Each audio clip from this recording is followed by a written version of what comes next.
अस्सलाम वालेकुम नाज़रीन, मैं आपका मेज़बान मोहम्मद तौकीर आपकी खिदमत में हाज़िर हूँ एक नई वीडियो के साथ। सबसे पहले मैं आपका मशकूर हूँ कि आपने इस वीडियो को देखने के लिए टाइम निकाला और आज की वीडियो बहुत ही इंटरेस्टेड होने जा रही है। आज हमारे साथ मौजूद है अहमद भाई, जिनका बेसिकली ताल्लुक तो ओकाड़ा के नानी गाँव बारावनल से है, लेकिन ये पिछले 7 से 8 साल से सियालकोट में रह रहे हैं। सियालकोट तो आपको पता ही होगा कि स्पोर्ट्स के लिहाज़ से पाकिस्तान का वो शहर है कि जिसमें स्पोर्ट्स की प्रोडक्ट बन के इंटरनेशनल लेवल पे जाती हैं। जैसा कि रिसेंटली वर्ल्ड कप में भी जो फुटबॉल यूज़ हुआ वो पाकिस्तान के शहर सियालकोट में ही बना था।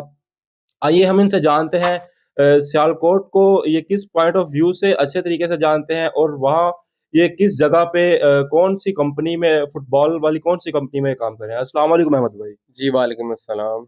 अहमद भाई क्या हाल है? अल्लाह का शुक्र है, आप सुनाएँ आप कैसे हैं? जी, अल्हम्दुलिल्लाह। अच्छा अहमद भाई आप सियालकोट में जैसा कि पिछले 7-8 साल से रह रहे हैं, सियालकोट में आप क्या काम करते हैं और किस कंपनी में आप वहाँ पे काम करते हैं और ऐसा क्या काम कर रहे हैं वहाँ पे? देखिए, मैं पहले तो आपने बात की सियालकोट की, मैं सियालकोट के मुतल्लिक नाज़रीन को बताता चलूँ कि जो सियालकोट है, ये पाकिस्तान का 5वाँ बड़ा इंडस्ट्री के पॉइंट ऑफ व्यू से शहर है। सबसे पहले तो आपको पता है कि कराची है, लाहौर है, फैसलाबाद है, गुजरांवाला है, फिर सियालकोट है और अगर मैं स्पोर्ट्स के पॉइंट ऑफ व्यू से बात करूँ, तो स्पोर्ट्स के पॉइंट ऑफ व्यू से सियालकोट पाकिस्तान का पहला शहर है और ये दुनिया में फ़ेमस है। और बाकी रही मेरी मैं वहाँ पे यानी कि एक ब्रांड है हमारा फॉरवर्ड स्पोर्ट्स, मैं वहाँ पे क्वालिटी डिपार्टमेंट में होता हूँ। सही हो गया। जैसा कि क्वालिटी डिपार्टमेंट में आप जो भी प्रोडक्ट बन के आपके पास आती है, आप उसकी क्वालिटी चेक करते हैं और फिर उसे आगे नेक्स्ट स्टेप होता है उसका। जी, बिल्कुल पहले कोई भी प्रोडक्ट आपने तैयार करनी है, वो स्टेप वाइज़ होती है। वो इस तरह नहीं होता कि आप यानी कि डायरेक्टली उस प्रोडक्ट पे जाएँ, पहले हर चीज़ का स्टेप होता है, हर चीज़ स्टेप वाइज़ तैयार करते हैं। फुटबॉल को भी हम पहले शीट्स होती हैं, शीट्स के बाद उनको हम उनकी कटिंग होती है मैनुअल और उसके अलावा ऑटो, ठीक है? उसके बाद ये शीट्स जो हैं वो प्रिंटिंग के लिए जाती हैं, प्रिंटिंग के बाद फिर वो उनकी चेकिंग होती है, क्वालिटी कंट्रोलर हमारे वहाँ पे मौजूद होते हैं, वो उनको चेक करते हैं और चेक करने के बाद ये बाल फिर तैयार होता है। उस बाल की मुकम्मल तैयारी के बाद वो बाल जो है वो दोबारा उसकी क्वालिटी को चेक किया जाता है। फिर उसको यानी कि होल्ड एरिया में रखा जाता है, देखा जाता है बाल में कोई फ़ॉल्ट वगैरह तो नहीं है।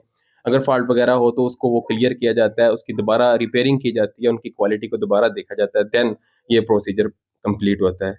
यानी कि एक फुटबॉल को बनाने के लिए उसे 4 से 5 मराहल से गुज़रना पड़ता है जब एक फुटबॉल तैयार होता है। तो अहमद भाई ये जो फुटबॉल आप बता रहे हैं कि आप फॉरवर्ड स्पोर्ट्स कंपनी है जिसमें आप एज़ अ क्वालिटी चेकर काम कर रहे हैं। तो अहमद भाई वहाँ पे जो फुटबॉल बनते हैं, अगर कोई आम इंसान या कोई भी बंदा उसे पाकिस्तान में परचेज़ करना चाहे, तो वो उसका जो शॉप से मिलते हैं एडिडास के फुटबॉल, क्या वो वही फुटबॉल होते हैं जो आपकी कंपनी में बनते हैं?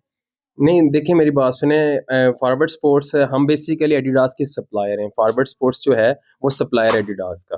तो हम वो हमारे कस्टमर हैं, तो कोई भी प्रोडक्ट हम जो एडिडास के फॉर एग्ज़ाम्पल हम फुटबॉल तैयार कर रहे हैं, तो हम फुटबॉल उनके तैयार करते हैं। फुटबॉल जो हमने तैयार करना है, वो डायरेक्टली हम सेल नहीं कर सकते पाकिस्तान में। वो पहले आउट ऑफ कंट्री जाएगा, वहाँ से फिर वो उनकी आउटलेट जो है, वो पाकिस्तान में भी सबको पता है कि एडिडास की आउटलेट्स डिफरेंट जगहों पे मौजूद हैं, तो वो वहाँ पे जाके उसकी परचेज़ कर सकते हैं। सही हो गया अहमद भाई। अच्छा अहमद भाई जो कि फुटबॉल्स होते हैं जैसा कि फुटबॉल्स नंबरिंग वाइज़ होते हैं आई थिंक मुझे उस चीज़ का सही क्लियर नहीं पता। 4 साइज़, 5 साइज़ या 3 साइज़ ये इनका क्या सब होता है? इनका तो ख़ैर इनका ये होता है कि जो 5 साइज़ का बॉल होता है, वो स्टैंडर्ड साइज़ होता है। ये फर्स्ट फर्स्ट मैं 5 साइज़ के पे जाऊँगा क्योंकि 5 साइज़ का जो बॉल होता है, वो स्टैंडर्ड साइज़ होता है। फीफा से अप्रूवल है। उनके स्टैंडर्ड के मुताबिक 5 साइज़ जो है, वो इंटरनेशनल लेवल पे खेला जाता है और 4 साइज़ भी होता है, 3 साइज़ भी होता है। और उसके बाद अब नया एक टेक्नोलॉजी आई है एएमबी इट्स मीन के airless mini ball. Airless mini ball जो होता है वो टॉयज़ बॉल होता है जिससे बच्चे खेलते हैं। 3 और 4 पे अगर मैं आऊँ तो ये प्रैक्टिस के लिए होते हैं, प्रैक्टिस करते हैं इनसे भी प्लेयर ठीक है। लेकिन जो स्टैंडर्ड साइज़ है वो 5 साइज़ है जो इंटरनेशनल लेवल पे यूज़ होता है। सही हो गया अहमद भाई और जैसा कि ऑन द कैमरा से पहले हमारी बात हुई तो आप बता रहे थे कि एक प्रोफ़ेशनल बॉल भी होता है जो कि वर्ल्ड कप में भी यूज़ हुआ है, तो वो कौन-सा बॉल होता है अहमद भाई? मैं आपको बताता चलूँ फॉरवर्ड स्पोर्ट्स जो है इसका पूरी दुनिया में नाम है। वो इसलिए कि 2014 जो वर्ल्ड फीफा वर्ल्ड कप खेला गया आई थिंक ब्राज़ील में था। उस हर बॉल का नाम होता है, जो OMB बॉल होता है, OMB mean official match ball.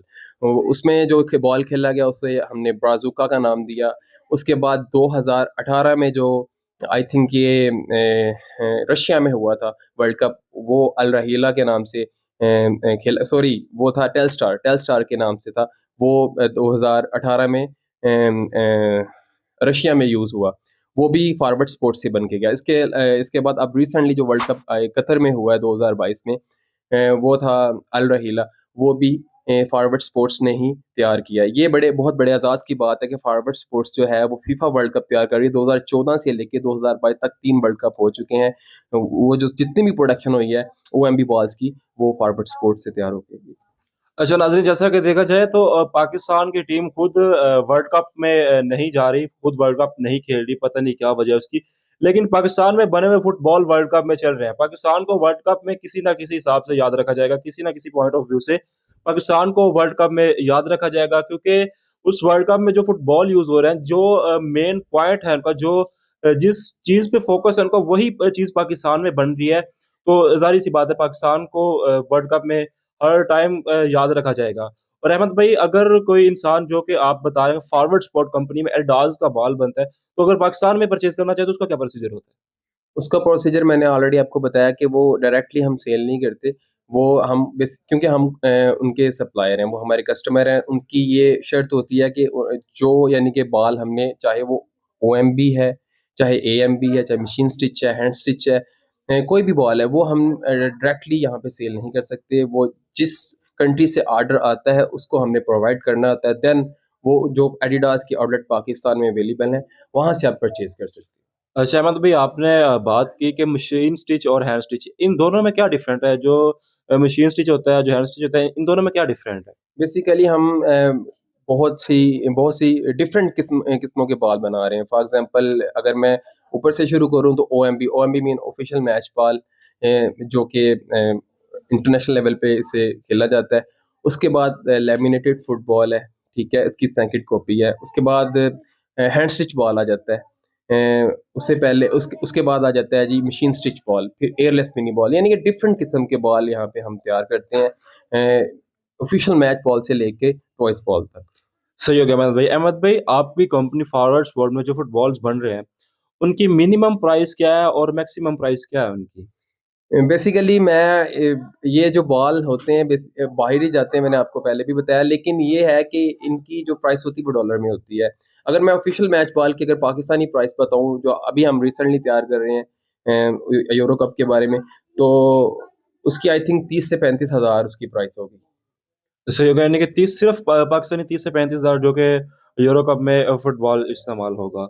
तो अहमद भाई, जैसा कि आप पहले लोकल बॉल से खेलते थे, अब आप एडिडास की ऑफिशियल बॉल से खेल रहे हैं, जो कि OMB बॉल, जैसा कि आपने बताया है।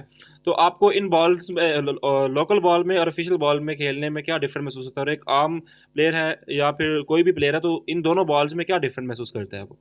देखिए, मैं एज ए प्लेयर बात करूँगा, ऑफिशियल मैच बॉल जो एडिडास का बॉल होता है और जो आम बॉल होता है, इसमें बहुत ज़्यादा फ़र्क है। सबसे पहला फ़र्क जो एज ए प्लेयर मैं बताऊंगा कि वो उसकी एक्यूरेसी, उसका बाउंस, और एक जो होता है गुलाई, जिसे हम डी शेप कहते हैं, वो डी शेप नहीं होते। और उसके अलावा वो वाटर प्रूफ बॉल होते हैं, यानी कि अगर फॉर एग्जांपल वो पानी में जाएं तो वो भारी नहीं होते, आप इजीली उनको शूट करते हो। तो उन एक्यूरेसी बड़ी कमाल है।